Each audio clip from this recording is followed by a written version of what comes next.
Galen, I find myself agreeing with much of what you have written and believe, but regarding dualism, which you radically dismiss, I'm less willing to dismiss it so radically. Now, I would say that the vast majority of philosophers certainly would be on your side, but I'd like to hear your reasons for so radically dismissing dualism. Okay, well, I have to say that I think that one of the main motivations for people who favor dualism is the hope for life after death. And I think there is no good reason to believe in any such thing. In the matter of argument, my position is that there has never been any argument that's any good of any sort for dualism. So perhaps you'd like to represent the dualists and tell me why they think. Well, I would say that the reality of the physical world is not to be dismissed, and the reality of a mental world is obvious. So yes. It seems to be the first approach, and that's also in the phylogeny, if you will, of the philosophical ideas. That was a dualist idea, which has been dismissed because of interactionism and how do you get interaction between the two things. And I understand that, but as I said, I'm not as willing to dismiss what seems to be two radically obvious ways the world exists. Yes, but the problem with that, well, first of all, I'm not sure about the phylogeny.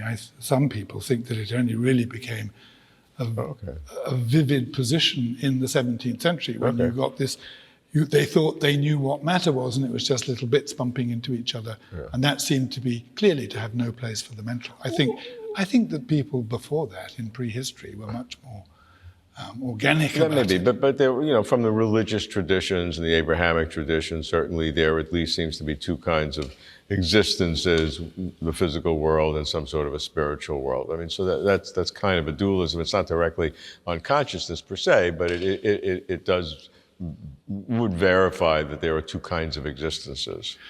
Yes, but the trouble with that, from my point of view, is that it assumes that they know the nature of what we will call, for purposes of argument, the physical. Yeah, sure.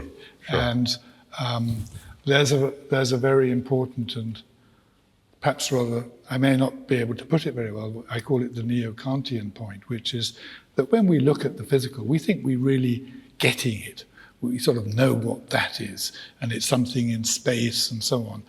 But that is already an assumption. It's already a kind of presupposing that the mental and the physical are really different. And I'm going to say, you have no good reason to think that what you call the physical stuff and think is so very different from the mental really is that different.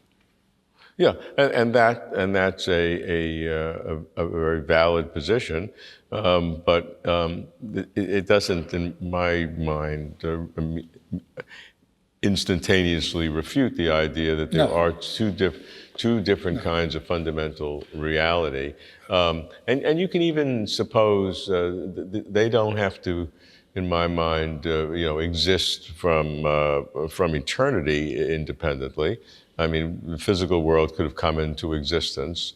That would be a traditional Abrahamic philosophy of those religions, where a spiritual entity or a non-physical entity created the physical world, but then the physical world had a reality of its own.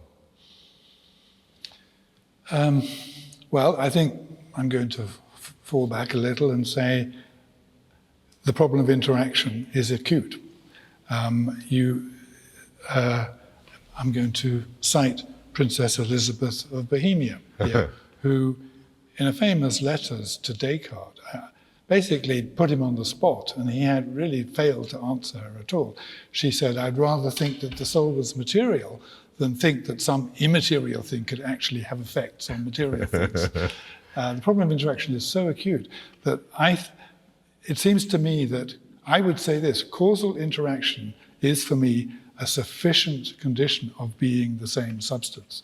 So to say that is simply to reject the whole dualist Yeah, picture. with that definition, you're Exactly. I'm imposing ruling the it out. conclusion into your premise. I'm ruling out their position, and it's up to them. I'm going to say the burden of argument shifts onto them, because to that I will add that our intuitive everyday picture of the nature of the physical is completely wrong.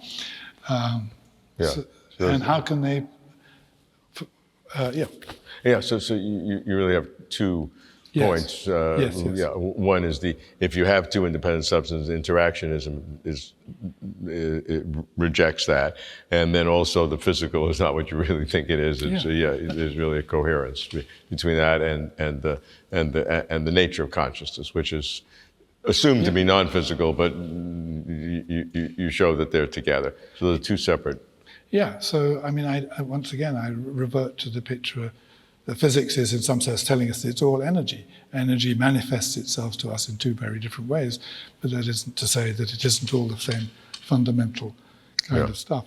Yeah, I mean, dualists would argue from the opposite point of view. The burden of proof is on you because the superficial, the commonsensical view is that the physical world is real.